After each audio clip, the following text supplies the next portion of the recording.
Welcome everybody to this special rapid reaction. Adam West, best known for playing Batman in the 1960s television show, has died today at the age of 88. For those of you who have seen my top 10 superheroes video, you know that Batman, mainly because of Adam West and that 60s television show, is the reason why Batman is my favorite superhero of all time. And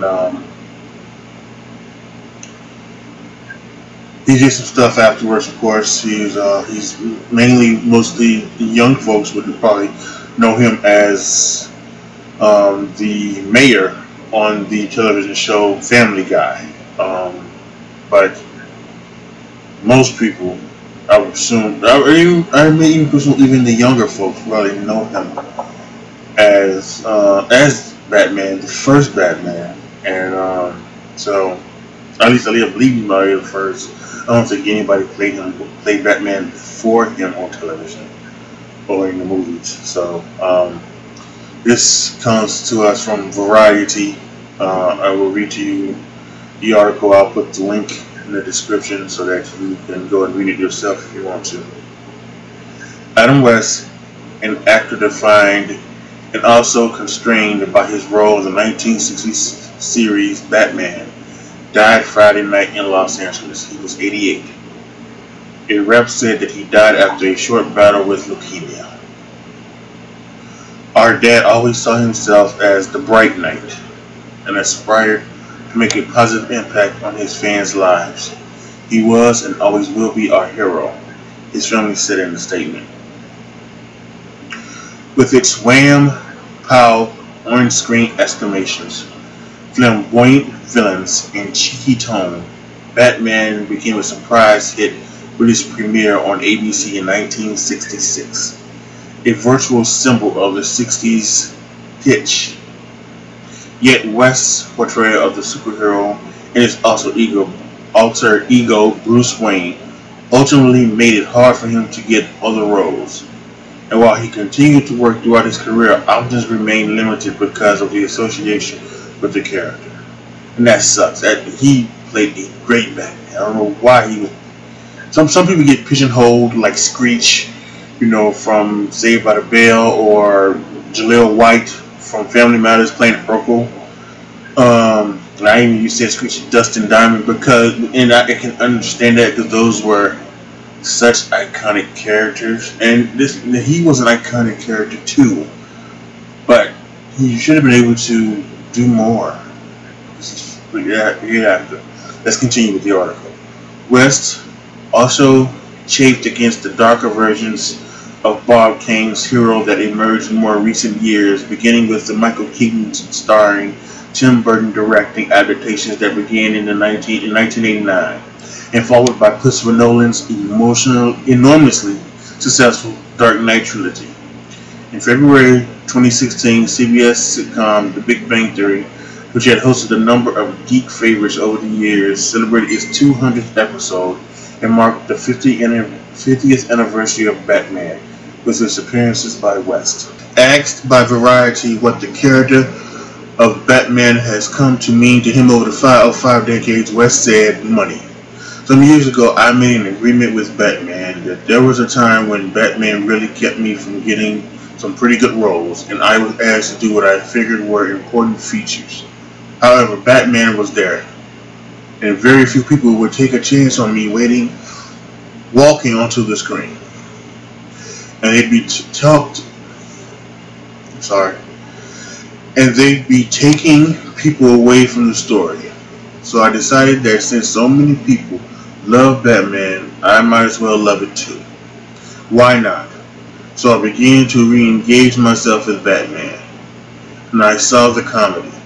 I saw the love people had for it, and I just embraced it.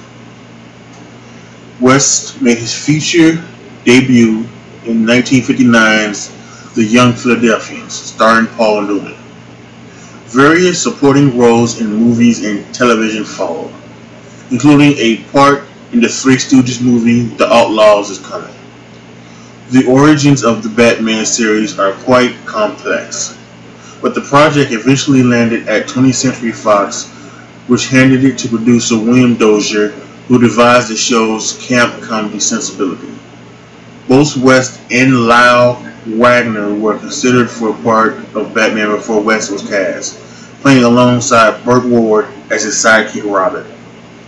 In the PBS special that touched on the show, Ward noted that West's slow, portentous delivery was occasionally designed to eat up screen time, thus cutting into his co-star's dialogue.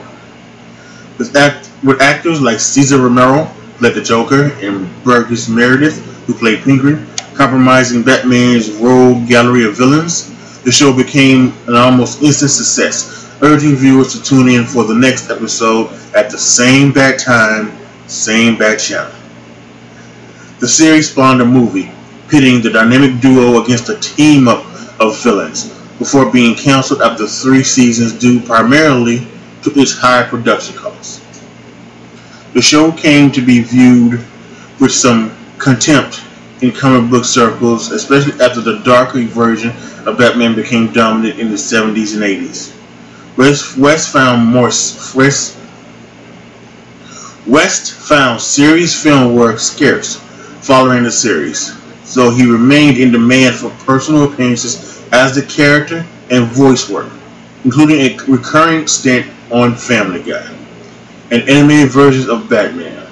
Other roles range from The Happy Hooker and Hooper to the Michael Tolkien directed movies The Rapture and The New Age. West wrote 2 books, one titled Back to the Batcave and published in the mid-80s, in which he said that he was angry and disappointed not to have been offered the chance to reprise the role in the Tim Burton movies, despite being 60 at the time. The attendant publicly seemed to put West back in the cultural radar, at least as a source of nostalgia. Born William West Anderson, 1928, in Walla Walla, Washington, the actor later adapted his stage name and began his career in earnest when he moved to Hawaii in the 1950s to star in a local children's program. He is survived by his wife Marcelle, his 6 children, his 5 grandchildren, and his 2 great-children. That, to me, is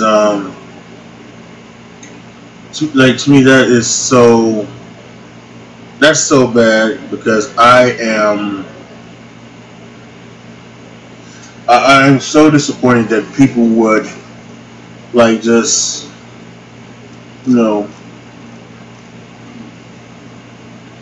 not give him chance to do other things. Because he played a great Batman, and it was, and I don't know why that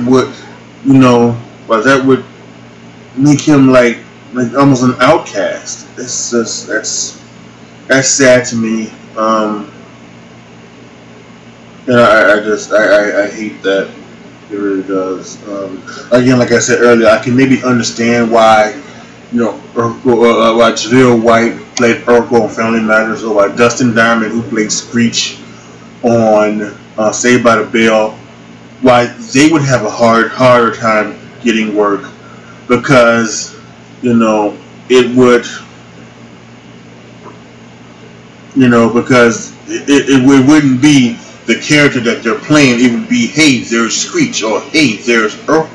It would, so I could maybe understand that, and then there's the whole thing where, Wayne Brady had this family-friendly image, to, on Who's Line, to the point to where the fact that a lot of black people felt that he wasn't being black enough by being on that show and doing all of the dancing and everything, that, he went on the Chappelle show and did that, entire skit where he was that, badass, Dave Chappelle would slap a bitch. He did all of that. So, well, not Dave Chappelle, it's Wayne Brady, but you know what I was talking about. I am not in the right state right now, because I'm just saying, I'm shocked. I was just going through. I was looking on Twitter, just to see, pull Twitter up, and I was looking for some other things. They're gonna do a search because for a video that I wanted to do in the future, I was gonna do a search, and I looked on Twitter, and that popped up, Adam West, and I immediately knew what it was, and that he had passed away. And when I clicked on his name, my thoughts were true, and so, you know,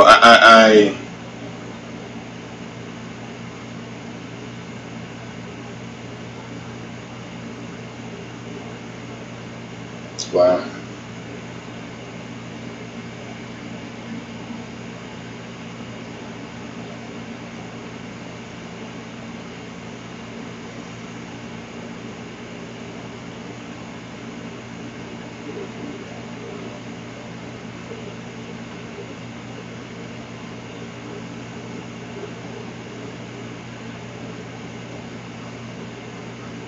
He will be missed.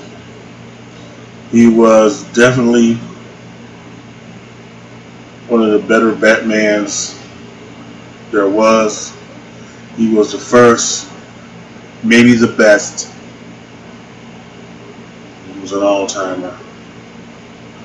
Adam West, dead at 88. Rest in peace, King Crusader.